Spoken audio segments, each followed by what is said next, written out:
Bruce hier, BB2K Airsoft Channel. Schön, dass ihr wieder eingeschaltet habt. Ja, heute kommt was richtig Spezielles. Heute schauen wir uns mal eine Kalaschnikow AKM von der Firma LCT an. Aber keine gewöhnliche. Wir schauen uns heute die Edelstahl-Variante an. Die Stainless Steel Limited Edition. Davon werden nur ein paar gebaut, beziehungsweise wurden nur ein paar gebaut. Und ich würde sagen, ich rede nicht mehr so viel. Intro ab.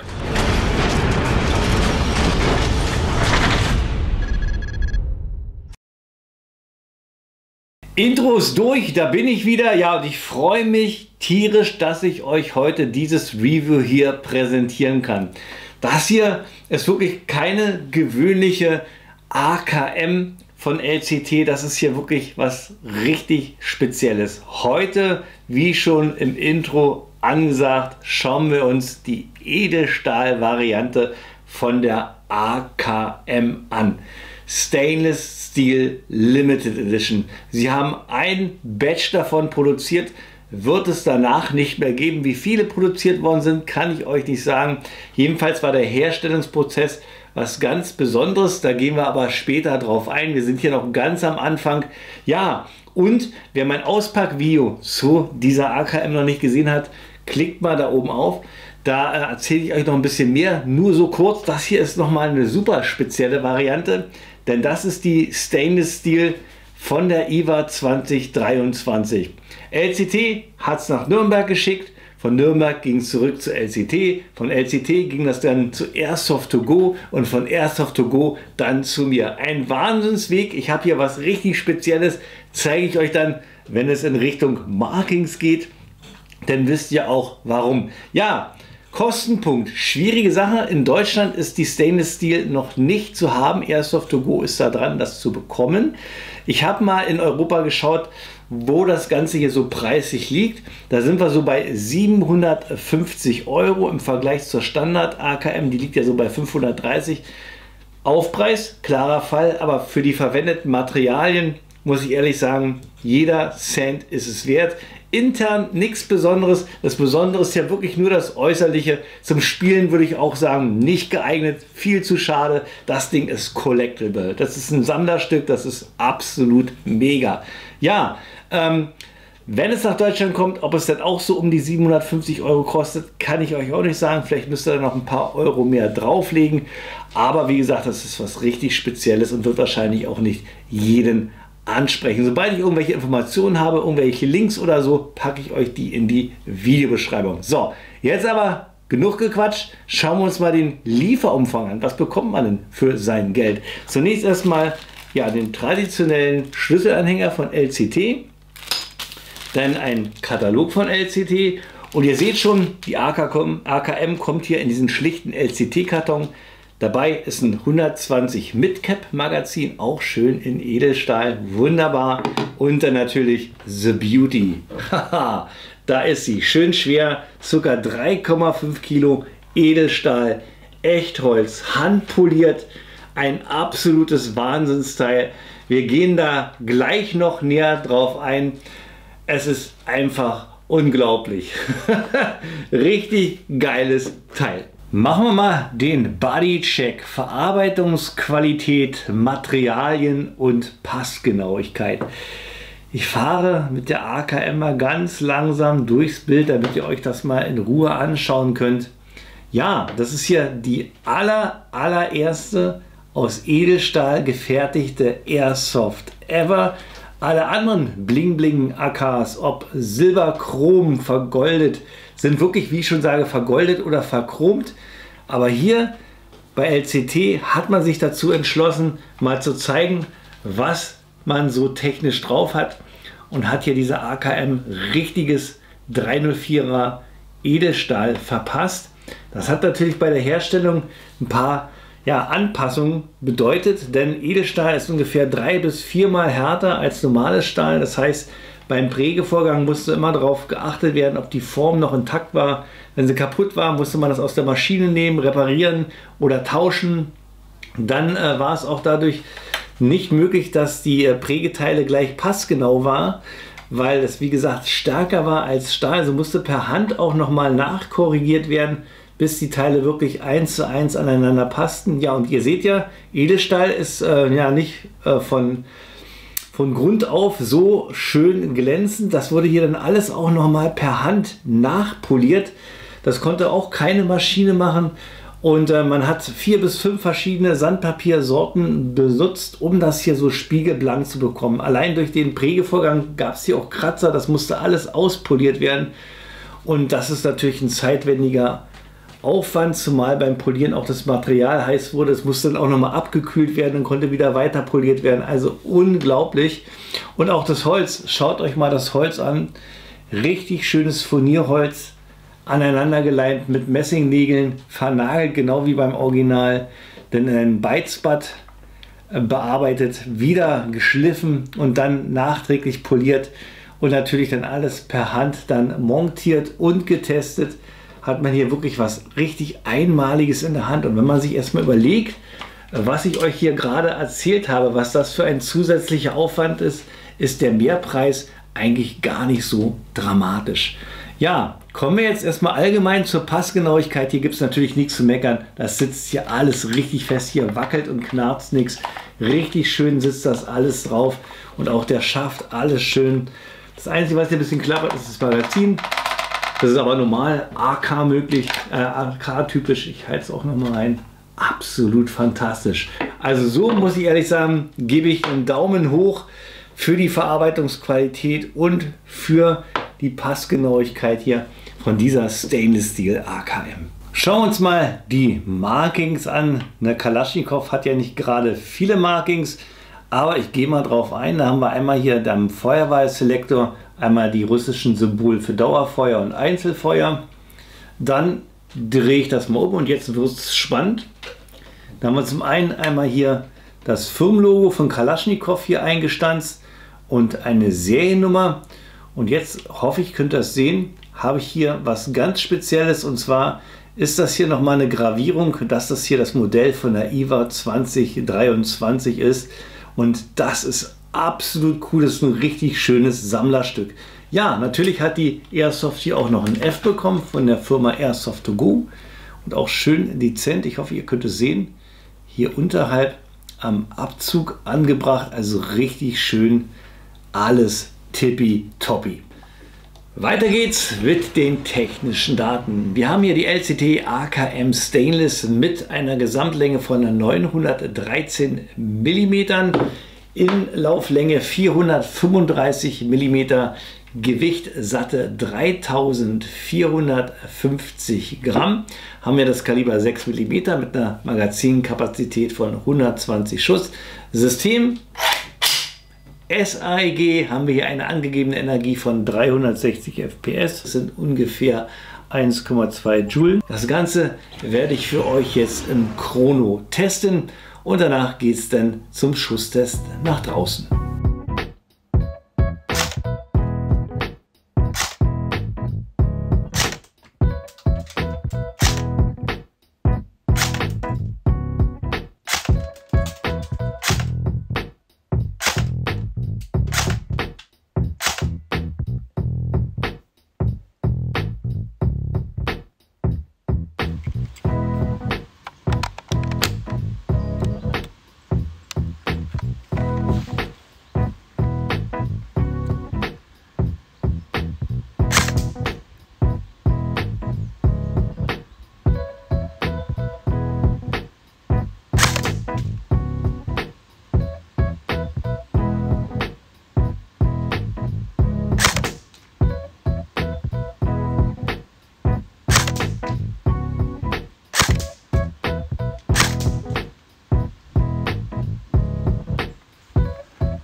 Das war der Chrono- und Schusstest gewesen. Machen wir weiter mit den Details und Funktionen und ich arbeite mich für euch von vorne bis nach hinten durch. Die komplette Airsoft ist wie gesagt aus Edelstahl gefertigt, so natürlich auch hier die Mündungsbremse. Die könnt ihr wie beim Original auch abschrauben, indem ihr hier den Knopf hineindrückt und das Ganze dann im Gegensatz des Uhrzeigersinns abschraubt. Dann habt ihr ein 40 mm Negativgewinde drauf und dann könnt ihr euch bei Bedarf Tracer, Muzzle Flash Generatoren oder Suppressor draufschalten. Dann haben wir die vordere Visierung, die lässt sich auch einstellen mit einem Spezialschlüssel.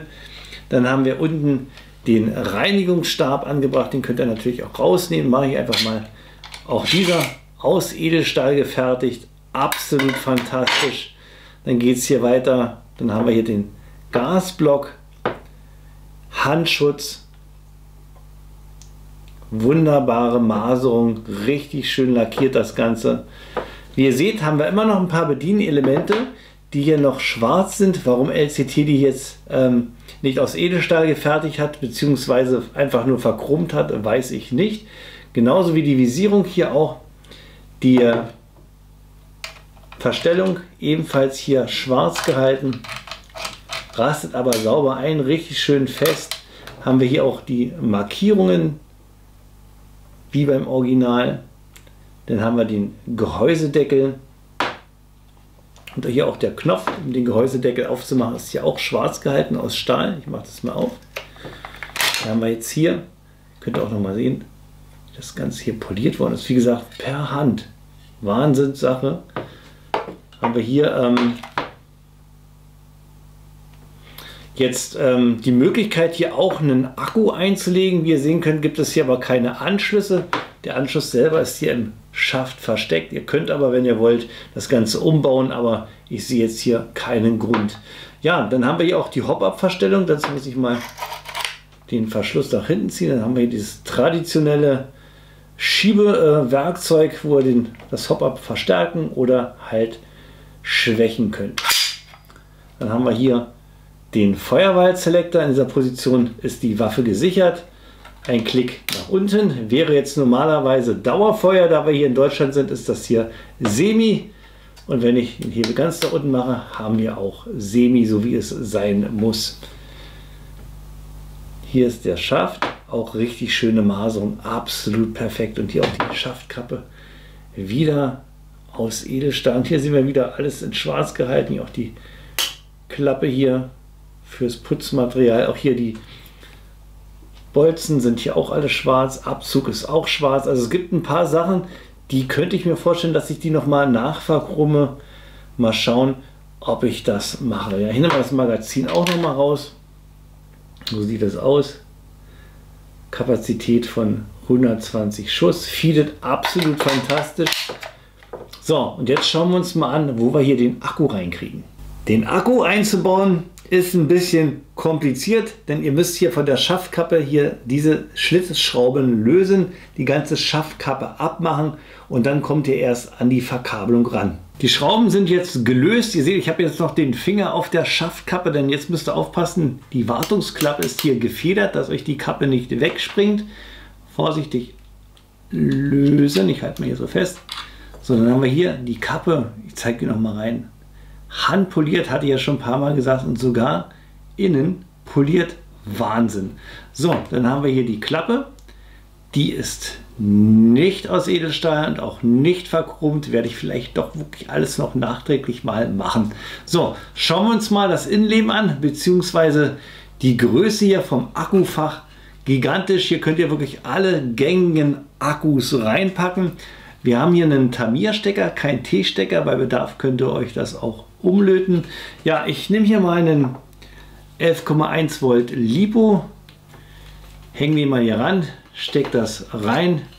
Da haben wir wirklich großzügig Platz. Ja, und dann schauen wir uns mal das Abzugsverhalten an. Ich nehme mal die Sicherung raus. So, und dann gucken wir mal. Und werdet ihr gleich sehen, bis der Schuss bricht, muss ich den Abzug ganz schön weit nach hinten machen. Exakt 1 cm. Dann habe ich den Druckpunkt und dann löst der Schuss. Resetpunkt ebenfalls 1 cm. Also ich kann hier nicht, seht ihr, wieder triggern. Also ich muss den ganzen Weg, wenn man die Hälfte geht auch nicht, ich muss den ganzen Weg nach vorne gehen wieder, von vorne und dann wieder nach hinten und dann löst sich der Schuss. Dadurch ist das System natürlich total träge. Speed triggern geht hier gar nicht.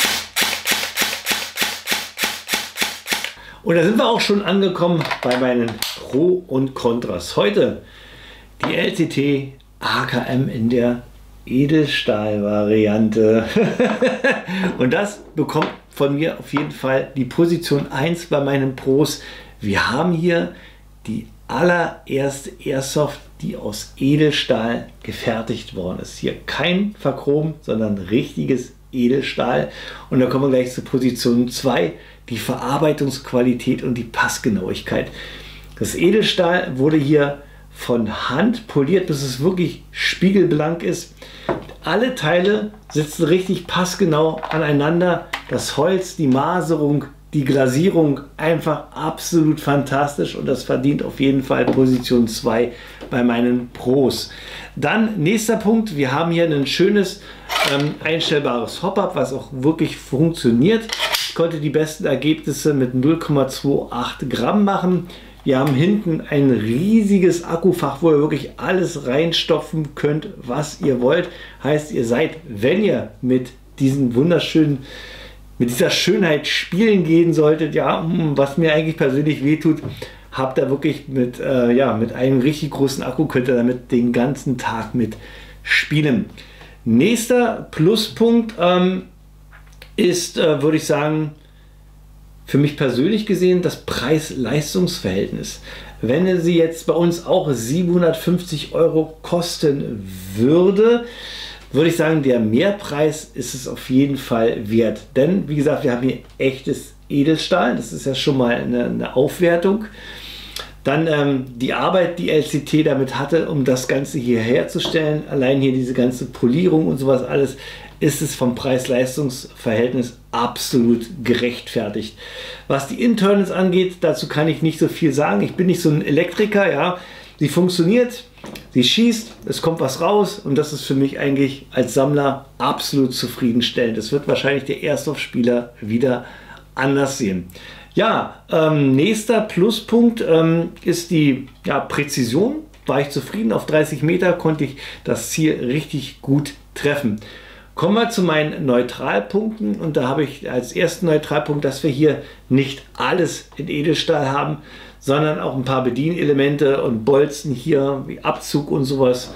Hier die Verstellung von der Visierung und auch hier die Klappe hier hinten, dass die schwarz gemacht worden ist. Da hätte ich mir persönlich eigentlich gewünscht, dass man das nochmal verchromt hätte, damit man hier so einen gesamt verchromten Optik hat. Der nächste Neutralpunkt ist der Abzugsweg. Der ist für mich jetzt als Spieler, als Sammler absolut okay. 1 cm, ich muss ihn immer wieder drücken, ist halt ein bisschen langsamer. Für den Airsoft-Spieler ist das wahrscheinlich ein ziemlich schlechtes Abzugsverhalten, weil er da, gerade wenn die Speed triggern wollen, die haben da ein bisschen Probleme, weil die werden hier mit dem System richtig ausgebremst. Ansonsten denke ich mal, bin ich mit meinen Pro und Kontras am Ende. Und Kontras habe ich eigentlich keine. Ich bin geblendet, im wahrsten Sinne des Wortes, ja, dass mir hier nichts Negatives zu einfällt. Von daher würde ich sagen, machen wir weiter mit meinem Fazit und der Kaufempfehlung. Ja, Fazit und Kaufempfehlung. Ihr seht mich grinsen. Also für mich geht definitiv eine Kaufempfehlung raus an alle Verrückten, die auf Edelstahl AKs stehen. Das Ding ist von LCT so fantastisch gemacht und sollte sie auch in Deutschland so um die 750 € kosten, ist sie wirklich ihr Geld wert. Für den Sammler ein Must-Have, für den Airsoft-Spieler eher weniger, außer vielleicht für Renektor oder Lab-Events, wo es so in Richtung Drogenkartell, Drogenboss geht, ja. Da ist das natürlich das Richtige, um sich mit Bling Bling zu repräsentieren, damit jeder weiß, wer hier der Boss ist. Ja, das ist genau das Richtige. Ansonsten finde ich, gehört so eine AKM nur in eine Sammlung. Spieler können auch die schwarze nehmen. Ich denke mal, das reicht vollkommen aus. So, das war es jetzt von mir gewesen, bevor ich hier noch eine Gesichtslähmung kriege von dem ganzen Grinsen. Vielen, vielen lieben Dank, dass ihr euch das Review mit mir zusammen reingezogen habt. So, jetzt seid ihr dran. Schreibt mal unten in die Kommentare eure Meinung. Was haltet ihr von der Stainless Steel AKM? Einmal rein optisch, einmal vom Preis-Leistungs-Verhältnis. Würdet ihr euch das Teil kaufen? Würde es sogar Verrückte geben, die damit einfach auch mal spielen gehen? Haut das alles unten rein. Ich bin auf eure Meinung gespannt. So, das war es von mir gewesen. Bleibt mir noch mein Standardspruch zum Schluss. Wer meinen Kanal noch nicht abonniert hat, klickt mal da oben drauf. Unten gibt es ein weiteres Video von mir. Wir sehen uns beim nächsten Review wieder. Bleibt mir alle gesund und munter.